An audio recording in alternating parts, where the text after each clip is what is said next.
berarti laki-laki perempuan tidak, tapi menunjukkan pasangan, bahwa pamomong itu pasangan. Pamomong itu adalah jin dan malaikat, guys, yang ada, yang menemani kita dari semenjak kita lahir. Itu hasil akhirnya, guys, hasil akhirnya. Jadi kalau sebelumnya Pak Ndul berusaha memisah-misahkan dan Pak Ndul cukup nyaman, tapi ternyata ini harus saya update. Ini adalah update yang ketiga. Update yang ketiganya, saya lebih nyaman berada pada posisi ini. Jadi saya bisa menjawab sekarang ini tentang kaki mong nini mong di dalam angen-angennya Pak Ndul. Belum tentu ini sebuah kebenaran, tapi ini adalah sebuah suatu sebaratnya angen-angennya Pak Ndul, begitu, guys. Tapi itu menjawab, akhirnya bisa menjawab. Kiamong niamong, kaki among nini among, iya betul.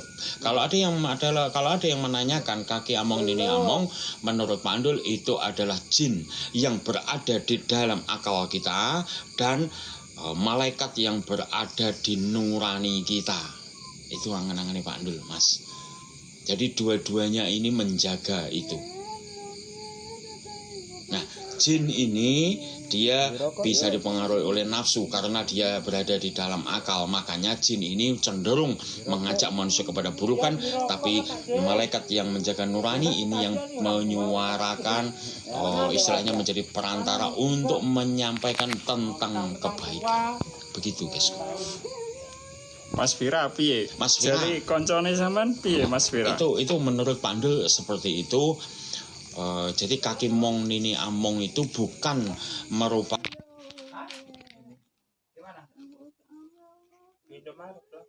akan berada menemani manusia dari semenjak lahir, dan ini merupakan pasangan yang senantiasa berada pada setiap jiwa raga manusia. Begitu, brother. Silahkan diupdate lagi kalau misalnya ada yang menemukan yang better. Tapi menurut Pak Ndul, sepertinya kemarin itu saya ngobrol-ngobrol sama my brother itu sampai jam 3 pagi. Saya lanjutkan ngobrolnya, akhirnya ketemu pada kesimpulan itu, Mas. Pada kesimpulan itu. Terus mengenai tentang apakah kebetulan itu keberuntungan, kita kembalikan kepada setiap diri kita, Mas. Yang namanya beruntung itu bisa berada, itu adalah POV manusia. Keberuntungan suatu kebaikan yang diinginkan Tuhan. Keberuntungan itu belum tentu, Mas.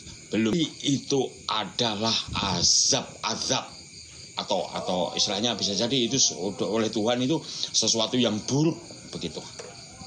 Adanya Pak Ndul masuk lagi, guys. Kita lagi ya ada proyek-proyek kecil-kecilan.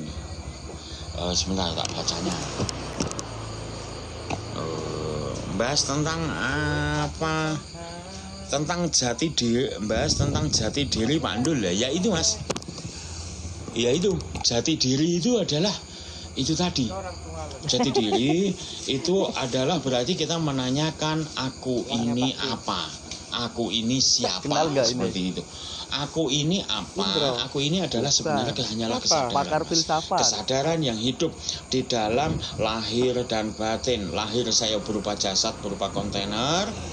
Kemudian jasad saya, lahiriah saya ini diberikan otak, ada otaknya, apa properti berupa otak, fitur berupa otak, dan otak itu bisa menghasilkan akal, begitu. Kemudian yang batiniah saya adalah roh, di mana inti atau istilahnya jantung dari roh itu adalah nurani, begitu, brother. Itu adalah nurani.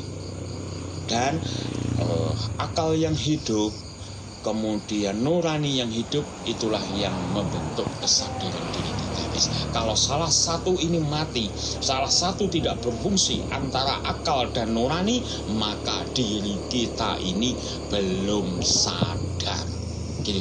Kita mempunyai akal yang cerdas, kita mempunyai kehebatan cara berpikir, kompleksitas yang tinggi. Tapi ketika nurani mati, nurani tidak lagi terdengar suaranya, memberikan suara kebaikan, memberikan rasa empati, tidak muncul lagi, maka nurani kita mati, maka kita belum dan tidak akan mencapai kesadaran diri. Demikian juga sebaliknya, nurani doang yang hidup tapi akal tidak hidup, maka kesadaran diri sepenuhnya tidak akan terwujud. Karena untuk kita sadar, mempunyai kesadaran diri, consciousness, kita mengawaken, kita membangunkan kesadaran diri kita yang tidak tersadar menjadi sadar, from unconscious menjadi conscious, ini butuh akal. Tanpa adanya akal, jadi ini adalah kombinasi, mas, kombinasi antara akal dan nurani. Ini harus dua-duanya. Begitu, mas. Itu tentang masalah kesadaran. Kalau sebelumnya Pak Nur pisah-pisah. Jadi kesadaran diri itu hidupnya di akal. Tapi kalau menurut Pak Nur, kesadaran diri itu bisa sebenarnya lebih independen. Dia bisa ke akal, dia juga bisa ke nurani, cenderung nanti tarik menarik di dalam kehidupannya seperti apa. Begitu, mas. Pangapunten nggih kalau misalnya ada yang tidak cocok, monggo di sini boleh berbeda, monggo silakan. Lagi among niku penggambaran akal, ini among niku penggambaran nafsu. Bukan, mas. Kalau menurut Pak Ando bukan. Ya, bukan. ini punya masa malaikat punya anu sendiri, Pak. punya anu sendiri ya. Kalau menurut Pak Ando kaki among nini among ini kaki among nini among ini bukan apa? Dua entitas. Kaki among ini among itu ajaran Semar. 16 76 kok. Kaki among nini among itu ajarannya Semar. Kaki among nini among ini adalah, kalau menurut Pandu, adalah hasil pemikiran leluhurnya orang Jawa, leluhur orang Jawa, di mana mereka sebenarnya mengetahui dua entitas, dan ini dibenarkan di maaf ya, Islam gitu dibenarkan, yaitu adanya jin dan malaikat yang menyertai manusia. Silahkan dicek aja, bahwa adanya satu jin dan satu malaikat yang menemani kita dari semenjak kita lahir sampai kita meninggal. Dan itu jin itu berada di akal, malaikat berada di nurani. Begitu guys, begitu. Tapi monggo nggih, kalau misalnya berbeda mboten napa-napa. Kalau misalnya dikatakan malaikat itu adalah nafsu, nggih monggo, mboten napa-napa. Bebas saja. Tapi nek angen-angene Pak Ndul kok yang itu kok luwih enak gitu loh, luwih enak, rasane luwih mantep gitu. Jadi kaki mong nini mong itu bukanlah sosok laki-laki atau perempuan atau bukan, tapi lebih kepada karena berpasangan lah gitu. Enggak. Maka disebut sebagai kaki mong nini mong. Itu berpasangan. Jadi setiap manusia itu dikasih sepasang gitu. Begitu guys. Itu kalau angen-angene Pandu. Pandu manunggaling kawula Gusti niku pripun? Kalau sampai saat ini Pandu tidak percaya dengan manunggaling kawula Gusti. Kalau manusia diberikan sedikit istilahnya pencerahan, enlightenment oleh Tuhan di dalam kehidupannya, Pandu percaya itu. Tapi kalau menyatu, Pandu kurang setuju. Bukan kurang setuju, kurang cocok, kurang nyaman, tidak sepaham dengan itu, karena in my opinion tidak mungkin